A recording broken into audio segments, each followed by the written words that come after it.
오늘 봉독할 말씀을 가지고 밑 빠진 삶의 은혜를 붓다라는 제목으로 말씀을 함께 나누도록 하겠습니다. 몇 해 전이었습니다. 평생을 바다 연구에 바쳤던 한 해양학자의 이야기가 언론에 소개가 되었습니다.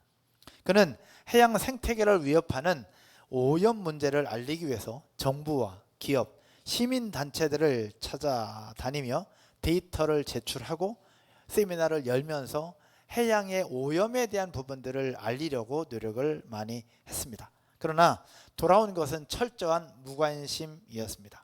기업들은 비용을 이유로 모른 척 했고요. 또 많은 사람들은 당장 눈앞의 일이 아니고 이렇게 넓은 바다가 무슨 오염이냐, 오염되더라도 금방 정화될 것이다 라는 생각들로 모른 척 했습니다. 한 기자가 이 해양학자에게 이야기를 해요. 어차피 아무도 듣지 않을 것이고 또 세상도 바뀌지 않는데 왜 이렇게 평생을 목매어 있느냐라고 질문을 합니다. 그랬을 때 이 해양학자가 눈시울을 붉히면서 이야기를 하는데 뭐라고 얘기하느냐? 바뀌지 않는다는 것을 압니다. 하지만 제가 멈추면 바다는 정말 죽을 수도 있습니다. 아무도 듣지 않을지라도 누군가는 들을 때까지 아무도 듣지 않을지라도 이 자리를 지켜야 되지 않을까요? 저라도 그 자리를 지키려고 합니다 라고 이야기를 했습니다. 결국 당장 눈에 보이는 건 없지만 그 해양의 오염을 막기 위해서 발버둥 치며 살아가는 이 학자의 이야기인데 어쩌면 이 이야기는 이 시대를 살고 있는 우리의 삶과도 비슷하지 않겠나라는 생각들을 하게 되었습니다. 왜냐하면 직장 속에서 열심히 발버둥 치며 살아가지만 그렇게 결과물이 나올 수도 있지만 그러지 않을 때도 굉장히 많다라는 거죠. 결과물이 나오지 않지만 우리는 여전히 일을 해야 되고 상 위에서는 여전히 우리에게 뭔가를 하라고 이야기합니다. 사업장에서도 마찬가지로 밤낮으로 뛰어봐도 결국 냉정한 결과 앞에 무릎이 꺾일 때가 한두 번이 아니고요. 가정에서도 마찬가지입니다. 정말로 충성스럽게 최선을 다해서 먹을 거 안 먹고 입을 거 안 입으면서 우리 자식들을 위해서 그렇게 헌신하고 투자했건만 자식들이 초등학교를 졸업하고 중학생이 되고 고등학생이 되면서 사춘기라는 이름으로 엄마 아빠 말 무시하고 나몰라를 하는 그 모습을 보면서 무너지는 가슴을 부여하는 우리 부모들이 얼마나 많이 있습니까? 나는 도대체 무엇을 위해서 이렇게 애쓰는가? 이놈의 새끼들은 우리 마음을 알지도 못하는데 우리가 과연 이렇게 해야 되나? 그런 생각들을 하는 이들이 한둘이 아니라는 거죠. 가정에서도 그러하고 직장에서도 그러하고 사업장에서도 그러합니다. 주중에 한 목사님께서 찾아오셨어요. 그래서 함께 식사를 대접하고 함께 차를 마시면서 그 얘기를 하시더라고요. 현재 섬기는 교회 한 6년, 한 7년 가까이 됐는데 이제는 목회를 그만둘까 싶다고. 그동안 열심히 섬겼는데 특별히 부응하거나 특별한 열매나 결과가 없고 또 여기저기서 나오는 불평들 또 여러 가지 이야기들이 결국 본인을 지치게 만들게 된다고. 그래서 올해까지 버텨보고 내년쯤 돼서 목회를 그만둘까 한다. 그런 이야기를 하더라고요. 그래서 제가 지쳤구나. 혹시 스트레스를 어떻게 푸니? 그러면서 결국 스트레스를 풀지 못하니까 결국 그것이 다른 방향으로 되는 것 같다. 여기 와서 나랑 같이 테니스 치자 그랬어요. 우리 교회 테니스 잘 가르쳐 레슨해 주는 집사님 계시니까 와서 배우자. 와서 스트레스 풀고 하나님이 주신 소명인데 그렇게 포기하면 안 되는 거라고. 같이 운동하자고 오라고 불렀거든요. 근데 그냥 그렇게 얘기했지만 그 이야기를 쭉 들으면서 여러 가지 생각들이 들었습니다. 여러분 밑빠진 독에 물 붓기라는 얘기 많이 들어보셨을 건데 여러분 밑빠진 독에 물 붓는다라고 볼 때 그건 그 마음이 어떨까? 밑빠진 독에 물을 붓는데 붓는 족속 다 빠져버리는데 그럼에도 불구하고 물을 붓고 싶을까라는 거죠. 마치 밑빠진 독에 물을 붓는 것 같은 고단한 일상이 저와 여러분의 삶에 계속되는 부분들이 있지 않냐라는 거죠. 열매도 있고 또 좋은 결과물도 있을 때도 있지만 그러지 않을 때도 굉장히 많이 있다는 겁니다. 그럴 때 하나님 앞에 우리는 물을 수 있습니다. 여러분들은 어떨지 모르겠는데 저는 그럴 때 있습니다. 하나님 앞에 물어요. 그리고 기도합니다. 하나님, 도대체 어느 때까지입니까? 도대체 왜 나를 이곳에 세워주셨고 어느 때까지 이렇게 해야 되는 겁니까? 라는 그냥 한탄 섞인 기도를 하나님 앞에 할 때가 자주 있습니다. 여러분, 여러분의 삶을 돌아보면 여러분은 과연 어떠하냐라는 거죠. 오늘 읽은 본문은 이사야서 6장입니다. 이사야서 6장은 우시야 왕이 죽던 해, 결국 주전 740년경에 있었던 사건입니다. 우시야 왕은 52년 동안 남유다를 강성하게 했던 위대한 왕으로 평가받는 사람이었습니다. 근데 이 우시야 왕이 죽어요. 근데 우시야 왕이 죽었다는 얘기는 뭐냐? 백성들에게 있어서 정치적으로, 국가적으로 안정감이 붕괴되는 것 같은 의미였습니다. 결국 우시야 왕이 죽었다는 얘기는 결국 그들이 가장 중요하게 기둥처럼 여기던 존재가 사라져버린 거예요.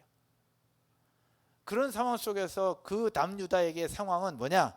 북쪽으로는 아시리아가 점점 강대국이 되고 팽창하면서 남유다를 위협하고 있었고요. 그래서 북쪽에서는 아시리아가 밀고 내려오는 상황이었어요. 또 남유다의 내부적인 상황으로는 어떤 일이 있었냐? 우상숭배, 그리고 물질주의, 형식적인 신앙, 생명력 없는 그냥 형식만 남은 신앙이 팽배해져 있었던 그런 모습이 바로 남유다의 상황이었던 겁니다.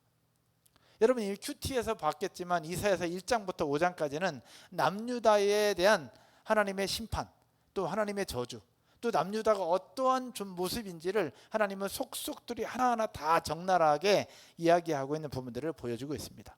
그러다가 하나님의 심판을 선언한 직후에 성전에서 하나님의 거룩한 하나님의 영광과 하나님의 임재를 보게 됩니다. 거룩하다, 거룩하다, 거룩하다.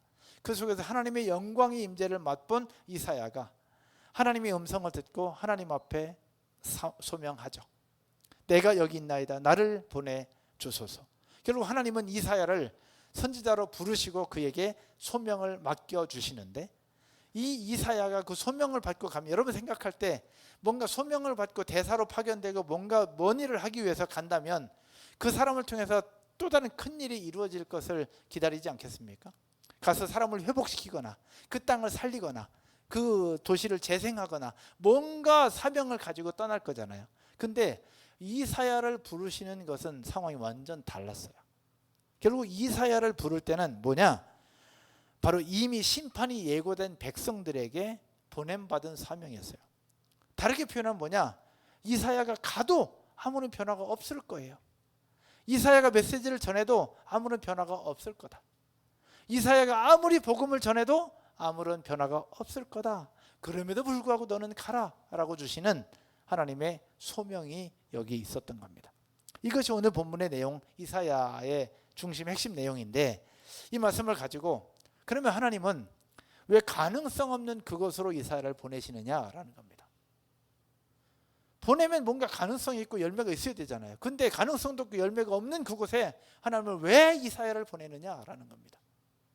그리고 또 하나, 그럼 이사야가 갔던 그 현장은 어떤 곳이냐? 그 백성들의 상태는 어떠했느냐? 이 부분들을 함께 볼 것이고요. 그럼 하나님은 어떤 마음을 가지고 있길래 그곳에 이사야를 보내느냐라는 거예요. 이 부분들을 오늘 함께 나누어 보려고 합니다. 첫 번째는요, 이사야가 갔던 자리는 어떤 자리였느냐? 아무도 들으려고 하지 않는 자리였다. 따라서 한번 할까요? 아무도 들으려고 하지 않는 자리. 아무도 들으려고 하지 않는 자리로 이사야는 보냄받았다라는 겁니다. 오늘 본문 8절에 보면 이사야가 하나님의 음성을 듣고 즉시 응답합니다. 내가 여기 있나이다. 나를 보내소서. 우리 8절 같이 한번 볼까요? 8절 보겠습니다. 같이 읽겠습니다. 내가 또 주의 목소리를 들으니 주께서 이르시되 내가 누구를 보내며 누가 우리를 위하여 갈꼬 하시니 그때 내가 이르되 내가 여기 있나이다. 나를 보내소서 하였더니. 아멘. 여기서 내가 여기 있나이다. 나를 보내소서라고 이사야가 하나님 앞에 고백을 합니다. 그래서 하나님은 그를 보내시는데요, 여기서 히브리 원어가 힌네니라는 단어를 쓰고 있더라고요. 내가 여기 있나이다라는 표현이 힌넨이에요. 근데 성경을 찾아보니까 힌넨이라는 표현이 성경 여러 번 등장을 하는데 언제 등장을 하느냐? 아브라함에게 이삭을 바치라고 하나님이 말씀하세요. 그랬을 때 아브라함이 내가 여기 있나이다라고 고백하는데 그때 힌넨이라는 단어를 씁니다. 결국 자신의 전 재산과 같은, 자신의 모든 생명의 존재 이유와 같은 이삭을 하나님 앞에 바칠 때 내가 여기 있나이다라고 고백을 해요. 또 언제 이 단어가 나오냐? 모세가 떨기나무 아래에서 하나님의 소명을 부르심을 받을 때, 모세가 하나님 앞에 고백해요. 내가 여기 있나이다 라고 할 때도 힌내니라는 단어를 써요. 광야에서. 또 한 번 힌내니가 사용되는데 이 힌내니가 언제 사용되느냐, 사무엘이 성전에서 하나님의 부르심을 받을 때 내가 여기 있나이다 라고 고백을 해요. 그때도 힌내니라는 단어를 사용하고 있습니다. 그냥 여기서 내가 여기 있나이다 라는 이 표현은 뭐냐, 그냥 누구야 부를 때 예, 저 여기 있어요 라고 하는 대답이 아닌 거예요. 여기서 내가 여기 있나이다 라고 하는 힌내니라는 단어는 뭐냐면 그들의 존재, 그들의 미래, 그들의 인생 전체를 하나님 앞에 맡길 때 사용하는 단어가 힌내니라는 단어라는 거예요. 결국 이사야는 하나님의 음성을 듣고 하나님의 부르심 앞에 내가 여기 있나이다 나를 보내소서라고 고백을 하는데, 이 얘기는 뭐냐면 이사야가 하나님의 영광 가운데서 하나님의 일하심을 기대하면서 하나님 제가 여기 있습니다, 하나님이라면 제 인생을 드리겠습니다 라고 드리는 그 장면이라는 겁니다. 그럼 이사야의 마음속에 어떠했겠냐는 거죠. 그 기대감이 있지 않았을까요? 하나님의 부르심을 받아서 나 같은 사람을 하나님이 부르셨다? 그러면 내 인생을 드려야지. 나 같은 사람이 가서 그곳에서 복음을 전하고 말씀을 전하면서 그들을 회복시키고 변화시킬 수 있지 않겠나? 그런 기대감을 가지고 결국 반응하고 순종을 하게 된 거죠. 그렇다면 이사야가 멋진 사역들을 감당할 수 있을 거예요. 근데 그 다음에 구절을 보면 이 생각과는 완전히 다릅니다. 9절과 10절에 이사야의 열정에 찬물을 붓는 것을 넘어 완전 절망을 쐐기 받는 하나님의 말씀이 거기에 나와요. 네가 가면 부흥이 있을 것이다. 네가 가면 그들이 살아날 것이다. 네가 가면 그들이 회복될 것이다 라고 해도 쉽지 않은 판에 하나님이 뭐라고 말씀하시느냐 한번 볼까요? 9절과 10절 한번 보겠습니다. 주무시는 분들 다 일어나시고 함께 읽겠습니다. 우리 같이 읽을까요? 여호와께서 이르시되 가서 이 백성에게 이르되 너희가 듣기는 들어도 깨닫지 못할 것이요 보기는 보아도 알지 못하리라 하여 이 백성의 마음을 둔하게 하며 그들의 귀가 막히고 그들의 눈이 감기게 하라. 아멘. 무슨 얘기예요? 너희가 듣기는 들어도 뭐하지 못할 것이고 깨닫지 못하고 보기는 보아도 뭐하지 못하리라? 알지 못하리라. 이 백성의 마음을 둔하게 하고 그들의 귀가 막히고 그들의 눈이 감기게 하라. 결국 이사야 네가 가서 복음을 전해도 그들은 듣기는 듣는데 깨닫지 못할 거야. 네가 가서 말씀을 전해도 기적을 보여도 그들이 보아도 알지 못할 거야. 오히려 네가 말씀을 전하면 전할수록 마음을 더 둔하게 될 것이고 그들의 귀가 더 닫히게 될 것이고 그들의 눈이 감기게 될 거야. 네가 가도 그렇게 될 거야 라고 말씀하시는 거예요. 여러분이 이사야라면 가고 싶어요? 안 가고 싶어요? 안 가고 싶죠. 그 누가 가? 안 가요. 하나님이 지금 그렇게 말씀하고 있다라는 겁니다. 그렇게 말씀하고 있어요. 그래서 성경학자 브레바드 차일즈 그리고 자크 엘룰이라고 하는 이 신학자들은 이걸 뭐라고 하냐면 사명자의 역설이라고 표현합니다. 사명자의 역설. 우리가 보통 사명을 주고 보내면 뭐냐? 가서 사람들을 설득시키고 변화시키라고. 한 도시에 보낸다고 한다면 그 도시를 변화시켜서 더 잘 살게 만들으라고. 한 나라의 대사로 파견한다면 그 나라에 가서 이민자들을 돕고 그들을 회복시키고 그들이 정말로 정체성을 잃지 않도록 그들을 살리는 일을 하라고 보내잖아요. 이사야를 그렇게 보낸다고 하면 좋은데 지금 이사야를 보내면서는 완전히 다른 표현인 거예요. 바로 네가 메시지를 전하면 전할수록 백성의 마음이 더 완악해질 것이다. 네가 말씀을 전하면 전할수록 백성들이 너를 더 배척하게 될 것이다. 그럼에도 불구하고 너는 가라라고 하시는 거예요. 도대체 왜 보내냐는 거예요. 그런 땅으로 왜 보내냐고. 아무 반응도 없고 결과도 없고 열매도 없고 아무것도 없을 건데 왜 그 땅에 이사야를 보내냐는 거예요. 여러분 하나님의 마음 이해됩니까? 왜 보내 거기다? 가도 똑같고 안 가도 아니 가면 더 심해진다는데 왜 보내냐고요. 여기에서 중요한 것 하나가 있어요. 이 말씀이 이사야만 있는 게 아니라 신약 성경에 4번이나 또 나와요. 듣기는 들어도 듣지 못할 것이고 깨닫지 못할 것이고 보는 보아도 알지 못할 거다. 오히려 말씀이 선포될수록 더 악해질 것이다. 이게 신약 성경에도 4번이나 나와요. 언제 나오냐? 바로 마태복음 13장과 마가복음 4장에서 나와요. 예수님이 비유로 말씀을 전하실 때 어떻게 이 말씀을 인용하는데, 예수님 말씀을 비유로 전하면서 이렇게 말씀하세요. 너희가 듣기는 들어도 깨닫지 못할 거다. 너희가 보아도 알지 못하게 될 거다. 이렇게 말씀하세요. 또 요한이 예수님을 배척한 유대인들을 향해서 메시지를 전하면서 이 말씀을 똑같이 인용합니다.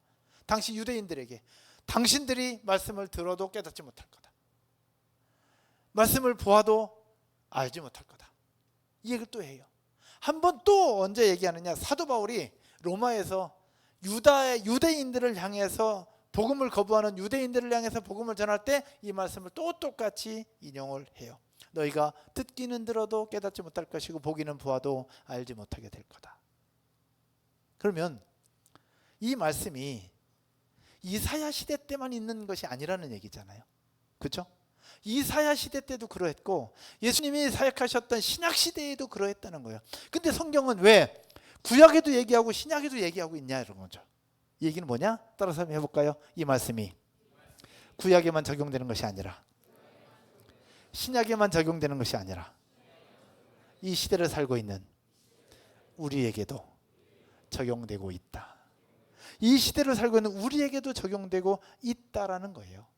결국 한 시대, 한 민족만의 문제가 아니라 하나님의 말씀 앞에서 마음을 닫는 것, 하나님의 말씀을 들어도 귀를 닫는 것, 하나님의 말씀을 보고도 눈을 닫는 그 일들이 지금 이 시대를 살고 있는 우리에게도 나타난다는 사실입니다. 그것을 성경은 반복해서 우리에게 증거하고 있는 거예요. 그래서 이 말씀을 가지고 우리가 볼 것은 무엇이냐? 이사야가 서 있던 반응 없는 그 자리, 결과 없는 그 자리, 열매 없는 그 자리는 우리가 살고 있는 자리일 수도 있다라는 겁니다. 여러분, 직장에서 열심히 일을 하지만 우리가 일하는 만큼 결과가 나오지 않을 수도 있다라는 거죠. 사업을 하시는 분들 열심히 이리 뛰고 저리 뛰고 연구하고 준비하고 바이어들 만나고 또 거래처들 만나고 그다음 영업사원들 뛰고 하지만 그럼에도 불구하고 열매가 나오지 않을 수도 있다라는 겁니다. 이것을 따라서 한번 해볼까요? 인간의 보편적인 죄성. 인간의 보편적인 죄성이요, 인간의 보편적인 완악함이라고 표현하고 있습니다. 결국 인간은 보편적인 완악함과 죄성을 가지고 있기 때문에 하나님의 말씀을 들어도 다 알고 있지만 내 생각과 맞지 않으면 잠시 접어두는 죄성을 가지고 있다는 겁니다. 하나님의 말씀을 들어요. 다 알겠어. 그러나 내 생각과 다르면 잠시 접어두는 완악함이 있다는 겁니다. 그러다 보니까 우리가 사회에서 살아가는 동안, 일하는 동안에도 접어두는 경우들이 있죠. 하나님은 그럼에도 불구하고 그곳으로 저와 여러분들을 보내시는 줄로 믿으시기를 주님의 이름으로 축복합니다. 가정에서도 마찬가지예요. 아무리 사랑으로 대해도 우리 마음을 알아주지 못하는 자녀들, 아무리 사랑으로 대해도 우리 가족들의 마음을 알아주지 않는 또 다른 가족들이 있을 수 있다는 거죠. 이게 인간의 보편적인 완악함이고 인간의 보편적인 죄성이라는 거예요. 그러면 그럴 거 왜 우리를 보내냐? 안 보냈으면 좋겠는데 이야기하죠. 남유다의 그런 상황에도 불구하고 하나님은 이사야를 그곳에 보내신다라는 거예요. 도대체 왜 보내냐는 겁니다. 왜 여러분 왜 보낼까요? 왜 보내는 것 같아요? 보내도 소용없는데 도대체 왜 보내냐는 거예요. 왜 보낼까? 그래서 두 번째가 있습니다. 두 번째는요, 따라서 한번 해볼까요? 하나님 아버지의 마음이 머무는 자리. 왜 보내냐? 하나님 아버지의 마음 때문에 보내는 거예요. 여러분 혹시 자녀들을 낳아서 키우신 분들 계시죠? 자녀들을 낳아서 키우는데 자녀들이 집에 와서 뭔가 털어줬다가 문을 탁 닫고 들어가 버려요. 들어가 보면 여러분 부모는 그 모습을 보면서 여러분은 어떠하십니까? 너도 닫고 들어가, 나도 닫고 들어갈래 하고 나도 그냥 탁 닫고 들어갑니까? 여러분 어떻게 하십니까? 문 닫고 탁 들어가서 삐져서 그렇게 들어갔다 할지라도 엄마들은 어떻게 해요? 혹시 얘가 밥은 먹었나? 혹시 목마른 건 아닌가? 이따 끝나 학원 가야 되는데 간식이라도 챙겨주려고 하고. 그게 여러분 부모 아닙니까? 그게 부모잖아요. 문 닫고 탁 들어갔다고 문 닫고 탁 들어가는 엄마 아빠 혹시 계십니까? 계시다면 손은. 그런 부모는 없어요. 근데 우리 아이가 집을 나가서 밖에서 한참 지났는데 11시가 되고 밤 12시가 됐는데 안 들어와. 그러면 우리 부모들은 어떻게 해요? 이제 나오나 저제 나오나 기다려요. 전화 오면 뭐라고 할 것 같으니까. 그러면 또 불 켜놓고 또 기다리면서 밤잠 안 자고 기다리는 것이 우리 부모 아닙니까? 유다 백성들을 향한 부모의 마음이 바로 하나님 아버지의 마음이었던 거예요. 이 사실을, 그 반응 없는 그 백성들의 모습을 보면서 이사야가 하나님 앞에 탄식해요. 그 탄식하는 내용이 11절입니다. 같이 볼까요? 11절 같이 읽겠습니다. 내가 이르되 주여 어느 때까지니까 하였더니 주께서 대답하시되 성읍들은 황폐하여 주민이 없으며 가옥들에는 사람이 없고 이 토지는 황폐하게 되며. 그럼 여기서 주여 어느 때까지니까 라고 얘기합니다. 이거 어느 때까지니까 어디서 많이 봤던 표현이죠. 언제 봤죠? 지난주에 봤죠. 지난주에 시편 13편 말씀을 보면서 주여 어느 때까지니까 봐요. 시편의 탄식시에서 즐겨 사용되는 표현인데 이사야는 지금 뭐냐? 다른 걸 얘기하는 것이 아니라 본인의 솔직한 마음, 답답한 그 마음을 하나님 앞에 토로하고 있는 거예요. 그러면 우리를 사랑하시는 하나님, 우리 아버지 되신 하나님이 우리에게 말씀하실 수 있잖아요. 너희들의 답답함이 그러냐? 알겠다. 그럼 내가 풀어줄게. 어느 때까지? 알았어 풀어줄게. 이제는 좀 풀어줄게. 그렇게 말씀하시면 좋을 것만. 여기서 이사야가 주여 어느 때까지니까 라고 얘기를 해요. 그랬을 때 하나님이 뭐라고 말씀하시는지 아십니까? 11절 12절 한번 볼게요. 11절 12절에 주여 어느 때까지니까 하였더니 노란 것이 같이 읽을까요? 주께서 대답하시되 성읍들은 황폐하여 주민이 없으며 가옥들에는 사람이 없고 이 토지는 황폐하여. 어느 때까지냐고 그랬더니 뭐라고 했느냐? 성읍들은 황폐하고 주민이 없으며 가옥들에는 사람이 없고 이 토지는 황폐하게 되고. 그 다음에 12절 여호와께서 사람들을 어떻게 옮기셔서 멀리 옮기셔서, 이거는 포로로 잡혀가는 걸 얘기합니다. 멀리 옮기셔서 이 땅 가운데 황폐한 곳이 언제까지? 많을 때까지 그렇게 한다는 거예요. 대답이나 하시지 마시지. 대답을 하셨는데 뭐냐? 성읍이 황폐할 때까지. 그리고 성읍이 황폐한 것을 넘어 이스라엘 백성들이 먼 나라 땅으로 포로되어서 잡혀갈 그때까지 이렇게 될 거다. 그 얘기를 하고 있는 거예요. 다르게 표현하면 이사야 네가 살아있는 동안에 그 땅의 회복을 보지 못할 수도 있다라고 얘기하는 거야. 그러면 이사야를 보내지 말아야지. 근데 이사야를 그곳에 또 보내고 있는 거예요. 도대체 하나님이 이해할 수가 없어요. 그래서 여기서 우리는 질문할 수 있습니다. 돌아오지 않을 것을 아시면서, 이미 심판으로 끝날 것을 아시면서 하나님 왜 굳이 선지자를 그곳에 보내십니까? 라는 거예요. 도대체 왜 보내십니까? 왜 보낼까요? 안 될 거 알면서, 그죠? 왜 보낼까? 여기에서 무엇이 있냐? 따라서 한번 해볼까요? 하나님 아버지의 찢어지는 마음, 바로 하나님의 찢어지는 마음을 넘어 하나님 아버지의 찢어지는 마음입니다. 아까 자녀들을 낳아서 키우는 그 얘기를 했습니다. 자녀가 마음의 문을 닫아도요, 부모는 결코 마음의 문을 닫지 않습니다. 자녀가 듣지 않을 것을 알면서도 방문을 두드리는 것이 부모의 마음 아닙니까? 아직 들어오지 않은 자녀를 기다리며 거실 불을 켜놓고 간식을 챙겨놓고 이제 오나 저제 오나 기다리는 것이 우리 부모의 마음이잖아요. 누가복음 15장에 재산을 다 가지고 나서 탕진하고 있는 둘째 아들의 소식을 들으면서 이제 나오나 저제 오나 문 앞에서 기다리며 먼 발치에서 왔을 때 버선발로 뛰어나가는 것이 부모의 마음이잖아요. 하나님은 이 남유다를 향한 부모의 마음을 가지고 있었던 거예요. 이대로 두면 남유다가 망할 거예요. 망해 가고 있는 걸 이미 다 보고 있어요. 그럼에도 불구하고 그 남유다 망하고 있는 그곳에 하나님은 아들 이사야를 그곳에 보내고 있는 겁니다. 왜냐? 그 선지자를 보내면서 이렇게 표현하고 있습니다. 나는 아직 너희를 포기하지 않았다. 따라서 한번 해볼까요? 나는 아직 너희를 포기하지 않았다. 나는 아직 너희를 포기하지 않았다. 나는 아직 너희를 포기하지 않았다.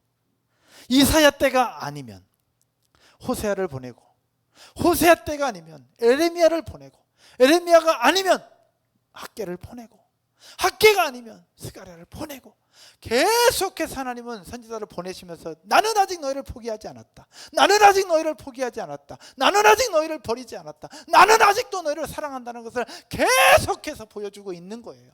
그래서 변화되지 않을 것을 알면서도 또 보내고 또 보내고 하는 하나님 아버지의 마음을 성경을 통해서 우리는 확인할 수 있다는 겁니다. 사랑하는 여러분, 이 자리는 여러분의 모습 속에 하나님은 지금도 여러분들을 포기하지 않으시고 지금도 여러분들을 사랑하고 계신 줄로 믿으시기를 주님의 이름으로 축원드립니다. 그럼에도 불구하고 이스라엘 백성들은 여전히 하나님을 외면했어요. 여전히 하나님을 외면하고 여전히 무반응이었고요, 여전히 하나님을 향해서 귀를 닫고 있었어요. 왜? 인간의 보편적인 완악함 때문에 그렇죠. 성경을 한번 볼까요? 호세아서 11장 8절입니다.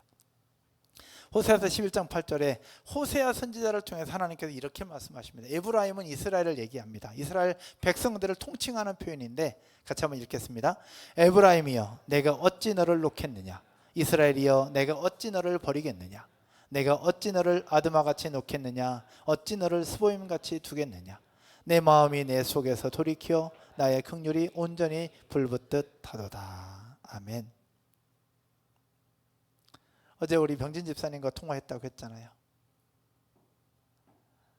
울면서 전화를 했던 이유가, 병진 집사님 우리 교회 안 나온 지 한참 됐잖아요. 근데 그 얘기, 장례식장에서 그 얘기 하더라고요.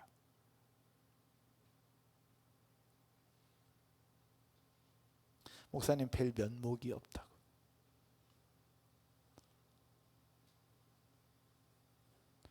근데 그건 본인 생각이고,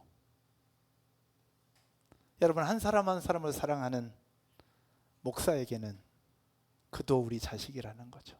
여러분 아멘이십니까? 그도 우리 자식이고 그도 우리의 식구고 우리의 성도입니다. 한 주 못 나왔어도, 두 주 못 나왔어도, 한 달 못 나왔어도, 세 달 못 나왔어도, 6개월 못 나왔어도 다른 교회로 가지 않는 이상 그도 우리 가족입니다. 여러분 아멘이십니까? 우리 셀 리더들 있죠. 셀 리더를 아프게 하고 셀 리더를 힘들게 할지라도 그럼에도 불구하고 우리 셀원이라는 사실, 그게 하나님 아버지의 마음입니다. 하나님 앞에서 남유다가 그러했습니다. 아무리 하나님의 마음을 아프게 하고 아무리 하나님을 고통스럽게 해도 그래도 하나님은 그를 사랑하셨습니다. 포기하지 않으셨어요. 그래서 계속해서 선지자를 보내시면서 내가 너를 사랑한다, 내가 너를 포기하지 않는다, 내가 너를 기다린다 라고 그의 마음을 보여주고 있었던 겁니다. 여러분 아멘이십니까? 이런 하나님 아버지의 마음은 언제 절정에 이르게 되냐? 바로 예수 그리스도의 사건으로 절정에 이르게 됩니다. 하나님은 우리 인간들을 향한 그 마음을 보여주시기 위해서 자신이 육신의 몸을 입고 이 땅에 오세요. 예수님이 이 땅에 오셨을 때 백성들이 배척할 거 하나님 알았을까요? 몰랐을까요? 알았죠. 배척할 거 다 알았음에도 불구하고 이 땅에 오셨어요. 이스라엘 백성들이 결국 예수님을 배척할 걸 알았어요. 그럼에도 불구하고 예루살렘을 향해서 눈물을 흘리며 기도하셨어요.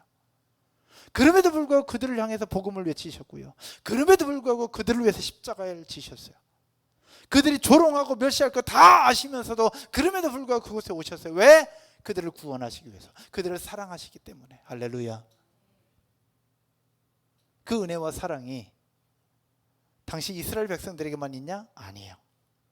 이 시대를 살고 있는 저와 여러분에게도 나타나고 있게 되는 줄로 믿습니다. 이사야가 마주했던 그 반응 없는 그 모습은 결국 갈보리 언덕에서 하나님의 사랑을 미리 보여주는 예수 그리스도를 예표하는 사건이었던 겁니다. 이 메시지는 남유다 백성들 그리고 이사야 선지자만의 이야기가 아니라 신약 시대를 넘어 오늘 우리를 향해서 주시는 하나님의 메시지라는 사실들을 한번 살펴보십시다. 솔직히 한번 이야기해 볼까요? 저도 그렇고 여러분들도 그렇고 하나님의 은혜를 입었던 것 아멘이시죠? 여러분 하나님의 은혜를 입고 사시죠? 근데 하나님의 은혜를 입었음에도 불구하고 어떨 때 들려지는 설교나 여러 가지 상황들 속에 내 생각과 달라서 조용히 눈 감았던 적이 없습니까? 없다면 거수. 없습니까? 저는 있을까요, 없을까요? 이럴 땐 대답 안 해주셔도 됩니다. 저 역시 있습니다. 하나님의 뜻이 무엇인지 알면서도 환경에 맞지 않고 생각에 맞지 않고 이치에 맞지 않아서 저 역시 눈을 감았던 적이 있습니다. 귀를 닫았던 적이 있어요. 하나님이 원하신 게 무엇인지 분명히 알아. 분명히 알고 있음에도 불구하고 조용히 눈을 닫는 거예요. 이게 보편적인 완악함이라는 거예요. 인간이 가지고 있는 보편적 죄성, 보편적인 완악함이 있는 거예요. 우리 속에. 자녀들을 키우면서도 자녀들을 위해서는 투자하고 자녀들을 위해서 다 하지만 결국 하나님이 원하시는 게 무엇인지 알면서도 조용히 눈을 감고 조용히 문 닫고 그냥 모른 척하는 부분들이 우리 가운데 있다라는 거죠. 이게 아까 얘기하는 거예요. 듣기는 들어도 깨닫지 못하고 보기는 보아도 알지 못하며 결국 귀를 닫고 눈을 닫고 하는 것. 이게 하나님이 원하시는 게 무엇인지 알고 하나님의 은혜를 누리고 살고 있음에도 불구하고 한편으로는 내 주머니 또 딴 주머니를 차고 있는 게 인간의 모습이라는 거예요. 이게 우리 가운데 없냐는 거예요. 있지. 있어요. 그런데 여러분, 그런 우리에게 하나님이 그런 우리의 모습을 알까요, 모를까요? 다 아시지 않을까요? 근데 그런 우리를 다 알고 있음에도 불구하고 여전히 오늘 또 은혜를 주시고 여전히 건강 주시고 여전히 살아갈 수 있는 환경 주시고 이렇게 보여서 예배할 수 있는 것, 하나님의 은혜 아닙니까? 하나님의 은혜인 줄로 믿으시면 아멘. 이게 하나님의 은혜인 거예요. 우리가 뭔가 자격이 있어서 이렇게 예배할 수 있다고 생각하십니까? 아니에요.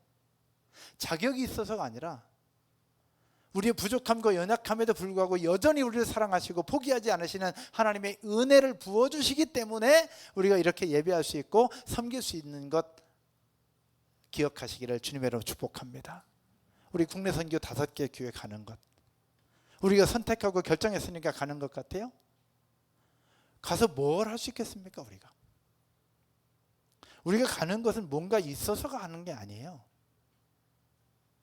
있어서 가는 게 아니라 하나님은 우리가 아니어도 누군가를 통해서 그 일들을 이루실 거예요. 그런데 하나님은 그 꿈을 꾸고 그 기억을 가지고 그 비전에 헌신하기로 다짐하고 결단한 여러분들이 있기 때문에 우리를 부르시고 사용하시는 줄로 믿습니다. 이게 은혜인 거죠. 여기서 우리가 뭔가 있기 때문에 결정한다고 착각하시면 안 됩니다. 착각하지 마십시오. 우리가 가서 하면 뭘 하겠습니까? 아니야. 그냥 우리가 가서 이사야가 가서 아무것도 할 수 없음에도 불구하고 그를 부르심에 순종했던 것처럼 우리가 그 부르심에 순종하며 나아갈 때 하나님은 그 속에서 하나님의 역사들을 이루실 줄로 믿습니다. 세상의 이치, 세상의 방법은 우리가 가면 뭔가가 나누고 뭔가 가면 주고 오고 가고 기브앤테이크처럼 그것이 세상의 이치지만 하나님의 계산법은 달라요. 결과 없어도 그냥 그 자리에서 순종하고 충성하면 그 뒷일은 책임지시는 분이 하나님이신 줄로 믿습니다. 여러분 아멘이시죠? 어린이 교회 잘 모르겠어요.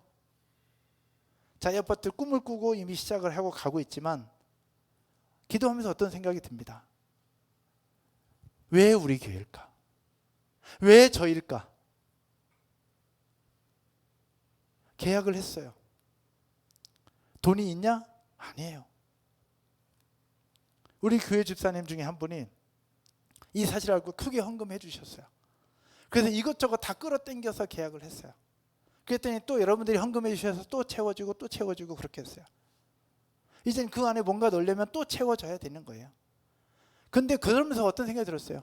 여러분들에게 부담 주고 싶지 않고 얘기하고 싶지 않았어요. 그러면서 생각이 들었어요. 통산교회에서 하면 돈도 많고 사람도 많은데 거기서 하라고 그러지 왜 우리한테 말씀하시냐는 거예요. 빛락교회에 있어요. 빛락교회에서 하면 되지. 돈도 많고 사람도 많은데 거기서 하지. 꿈의 교회도 있는데 거기서 하지 왜 우리 같은 조그만 교회, 여유도 없고 경제적인 여유도 없고 사람도 많지 않은 교회, 매니저 한 사람 구해야 되는데 지금 있을지 없을지도 모르는 이런 상황 속에 왜 우리한테 말씀하셔서 이렇게 부담 주시냐. 근데 하나님 앞에 그런 마음이 들었어요. 근데 하나님의 그 생각 하시더라고요. 그래서 싫어? 그냥 해. 돈 있다고 큰 교회라고 쓰는 거 아니고 작은 교회라고 안 쓰는 것이 아니라 하나님 앞에 비전 품고 하나님의 마음을 알고 있는 그 사람이 바로 하나님 앞에 쓰임받는 사명자라는 사실을 기억하고 저와 여러분 교회 그리고 우리 교회 이 자리는 여러분들을 하나님이 쓰시고자 하고 여러분들 쓰고 있다는 사실들을 기억하며 국내 선교 5개 교회로 또 자이아파트로 여러분의 셀 공동체로 교회 학교 부서로 여러분 가정으로 직장으로 사업장으로 한 걸음 한 걸음 나아가는 저와 여러분 모두가 되기를 주님의 이름으로 축원드립니다. 축원드립니다. 그럴 때에 하나님 여러분들을 사용하실 거예요. 결과 몰라요. 중요한 것은 그냥 한 걸음 나아가면 그 뒤에 하나님의 역사들이 나타나게 될 줄로 믿습니다. 더 행복한 교회 시작하면서 이렇게 여기까지 올 줄 몰랐어요. 그냥 여기 2군데 시작해서 했어요. 전혀 몰랐어요. 앞으로 10년 후에 어떤 일이 벌어질지 지금도 모르겠어요. 그러나 그냥 결과가 아니라 현재 수준 속에서 최선 다하고 충성하며 감사함으로 순종할 때에 하나님 그 뒤에 이루시는 분이 하나님이심을 기억하고 그렇게 한 걸음 한 걸음 나아가는 저와 여러분 모두가 되실 줄로 믿습니다. 아멘이시죠? 우리 말씀의 결론을 맺으려고 합니다. 저희 어머니는 신앙생활을 하셨어요. 저랑 같이. 초등학교 6학년 때 제가 신앙생활을 시작했는데 그때 저와 함께 신앙생활을 같이 시작했습니다. 근데 예수님을 믿고 교회를 다니기 시작하면서 저희 어머니가 신앙이 굉장히 뜨거워졌어요. 부흥회 다니시면서. 그래서 그 뒤로 어떤 일이 있었냐면 모든 일을 할 때마다 항상 기도하고 시작하셨어요. 논일을 갈 때도 기도하고 가시고 밭일을 갈 때도 기도하고 가시고 모든 일을 할 때마다 항상 기도하고 하셨어요. 너무 좋잖아요. 그런데 한때는 집에서 밥을 하시는데 그때 전기밥솥이 있었잖아요. 전기밥솥인데 전기밥솥에 밥을 안 치고 밥을 안 쳐놓고 뚜껑 닫기 전에 그 밥실을 씻어놓고 물 올려놓고 거기다가 십자가를 그리고 기도하시는 거예요. 밥을 하면서 거기 십자가를 그리고 뚜껑 닫고 기도하시더라고. 근데 그 모습을 보면서 제가 어머니를 응원해 드렸어야 되는데 제가 어머니한테 그러는 어머니 기도해도 소용없어요. 제가 그랬어요. 이놈의 새끼 사탄아 불러가라. 근데 제가 아무리 봐도 밥 안 될 것 같거든요. 어머니는 그러더니 또 기도하는 거예요. 십자가 딱 그리고 또 기도하는 거예요. 밥 잘 되게 해주십시오. 우리 아들 잘 먹이고 이거 먹고 건강하게 해주십시오. 예수님 이름으로 기도합니다. 아멘. 근데 제가 그거 보면서 밥 안 된다 이거 절대 안 된다 그랬어요. 그래서 어머니한테 이제 매를 한 대 맞고 저는 밖에 나갔죠. 여러분 왜 안 될까요? 코드를 안 꽂았거든요. 어머니 코드를 안 꽂고 십자가 그리고 열심히 기도만 하셨어요. 여러분 전기밥솥에 코드 안 꽂으면 됩니까 안 됩니까? 안 돼요. 기도 아무리 100번 해도 전기 코드 안 꽂으면 안 됩니다. 왜냐면 전기 코드 안 꽂은 거 제가 봤거든요. 지금 생각엔 네가 좀 꽂아주지. 꽂아주면 전기 밥도 되고 기도하는 어머니도 기도 응답도 받고 좋을 텐데 왜 그걸 안 해주고 거기서 초치면서 사탄아 물러가라 이렇게. 근데 그 생각이 들었어요. 우리가 국내 선교를 하잖아요. 어린이 교회를 하고 셀도 하고 워터페스트 하는데 그 속에 가장 중요한 게 여러분 뭔지 아십니까? 가장 중요한 것은 그 모든 역사를 이루시는 하나님과 연결되어 있느냐 그렇지 않느냐, 이게 가장 중요한 줄로 믿습니다. 하나님과 연결된 것은 무엇이냐? 바로 하나님의 성령입니다. 하나님의 성령이 거기에 연결되지 않으면 아무리 노력해도 한계가 있다는 겁니다. 전기밥솥에서 전기 코드는 바로 성령과 같은 거예요. 하나님의 능력이 공급되어야만 역사가 일어나는 거예요. 국내 선교 5군데 하나님의 성령이 연결될 때, 성령의 역사가 될 때 그 5군데 가운데 하나님의 일하심이 나타나게 될 줄로 믿습니다. 그래서 우리가 8월 7일 날 함께 기도하면서 하나님의 성령을 구하고 함께 파송 예배를 드리려고 하는 거예요. 하나님의 성령이 그곳에 있어야 될 줄로 믿습니다. 자이아파트 가는 것도요, 이거 헌금도 하고 이것저것 다 준비하겠죠. 그러나 가장 중요한 것, 복음이 전거되고 예수의 말씀이 선포되는 그 중심에는 뭐냐? 하나님의 성령이 그곳에 있어야 된다는 사실들을 기억하기를 주님의 이름으로 축복합니다. 여러분 셀 공동체도요, 결국 되는 공동체는 하나님의 성령이 그곳에 있는 그룹입니다. 교회 하나님의 성령이 있느냐 없느냐에 따라서 달라지는 거예요. 사랑하는 여러분, 우리에게 주어진 모든 삶 속에 결국 하나님의 성령이 연결되는 것, 결국 하나님의 성령은 하나님 아버지의 마음이 부어지는 거예요. 하나님 아버지의 마음이 부어져서 그 속에 하나님의 역사가 이루어날 때 하나님의 나라가 확장되어지는 줄로 믿습니다. 여러분 아멘이시죠? 그런 생각들을 가지고 하나님의 성령을 구하며 같이 한번 일어나서 찬양 드리고 우리 기도하면서 하나님 앞에 나아가십시다.